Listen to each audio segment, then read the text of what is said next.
Hello and welcome to another edition of the TES Secondary Maths Resource of the Week with me, Craig Barton. Now, I thought we'd go a little bit controversial for this week's selection of Resource of the Week, and we're going to delve into the area of maths facts.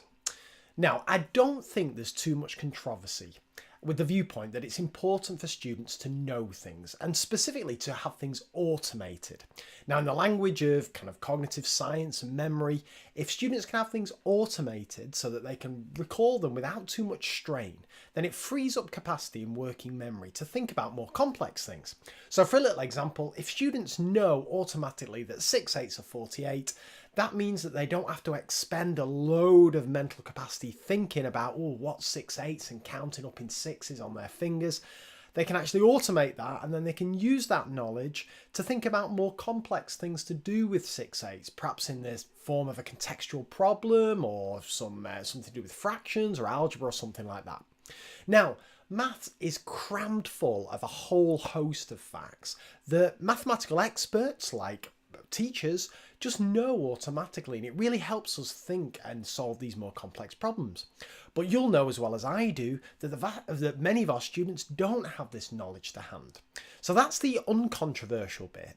The controversial bit is how we actually get students to develop this knowledge. Now, had I been recording this video maybe 2-3 years ago, I'd have said that students always need to understand why something's the case before they understand how to do it. So take angles on a straight line equals 180 degrees. I would insist students understood exactly why that was the case. I'd show them geometrical demonstrations and so on. Before then we got to actually the fact that angles on a straight line equal 180 degrees. And there's a whole host of these kind of things. Let's take something like, 3 to the power of 3.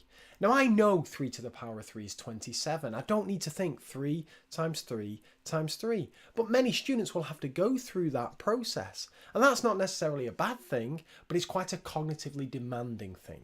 So the more I think about it and the more I read, the more I come to the conclusion that actually having quite a few of these facts automated is really beneficial. And secondly, and controversially, sometimes it's a good idea just to learn these facts like a good old-fashioned spelling test.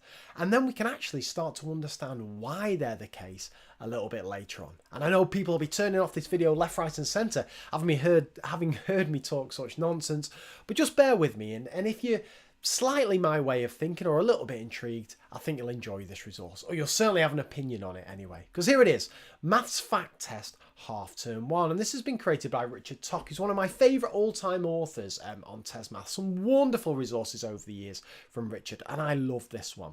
So here it is, made to be used like old spelling tests. Now I'm going to chuck something else into the mix here, another kind of classic phrase that's been bandied around lots, and that's knowledge organisers.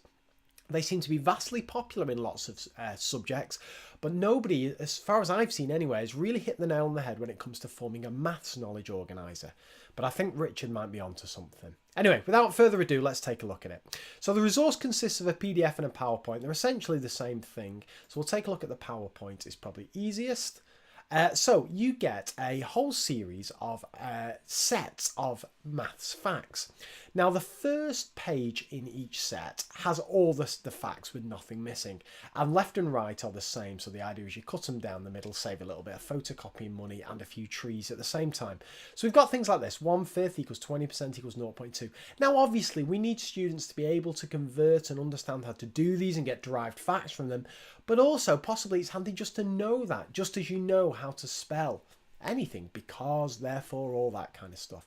So here are 7 facts that students need to know. When we go to the second slide, you'll see that things start to get missing here. So students have to fill in the key word. And this is where the idea of self-testing comes into play, which I'll talk about in a sec. Then we get some more facts. So we get set 2. So we get angles in a quadrilateral, more fractions, decimals and percentages. I like that. Dividing by 0.5 is the same as multiplying by 2. And then you get to the bit where it's removed. Divided by 0.5 is the same as multiplying by, and it's blank to fill in.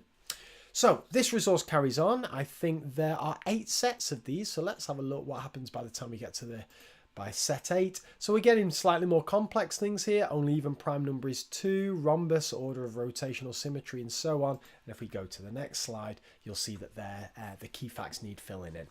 So how might we use these? Well, I'm a great believer in self-testing. Showing kids that the best way to revise isn't just to read over, glance over notes, highlighting, all this kind of stuff that I've been doing for years and years and years. The best way to get students to remember and retain and be able to transfer information is to develop their ability of self-testing or self-quizzing.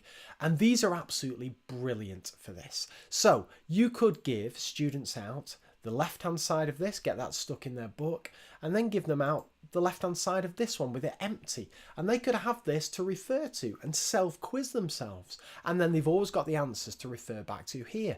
Or better still, let's get granny involved, or mum and dad, or auntie and uncle. Just like you do in primary school with spellings and sums. Let's transfer that to high school, getting students self-quizzing and peer-to-peer quizzing with things like this. And as I say, knowledge organisers are kind of all the rage. Well, this for me fits one of the key purposes, key criteria for a successful knowledge organiser, and that is students need to be able to self-quiz. It's no good. I see these kind of pages full of all kinds of fancy diagrams and mind maps and all this kind of stuff, but if you can't easily cover something up and quiz yourself, then it kind of defeats the object. So I really like these. And of course they can be completely editable. This is just for half term 1, when I assume that Richard is studying fractions, decimals, percentages, angles in polygons and all that kind of stuff.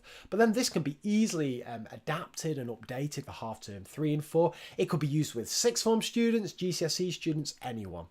It's also great as well if students have access to these, just in case they have some spare time either at the end of your lesson or in tutor time. That's a really good time for this. And you can just say, okay, get your fact sheets out, get your knowledge organisers out, a couple of minutes self-testing, and then let's do some peer-to-peer testing. And it just helps students develop these really effective study habits. So as I say, I know it's a little bit controversial to say that sometimes students may have to learn facts without necessarily understanding exactly why it's the case. But I'm of the belief that that why can come later, and it can come at a time when students are hungry and ready for it, and they've tasted some success and they've got some foundation knowledge. But as I say, that's just my view. But I absolutely love this resource. I'd love to see more of those. So if you like it, give it a download, hop back on here, give it a review just to thank Richard for sharing those. And I'll be back with a fresh resource of the week next week. Take care of yourselves. Bye for now.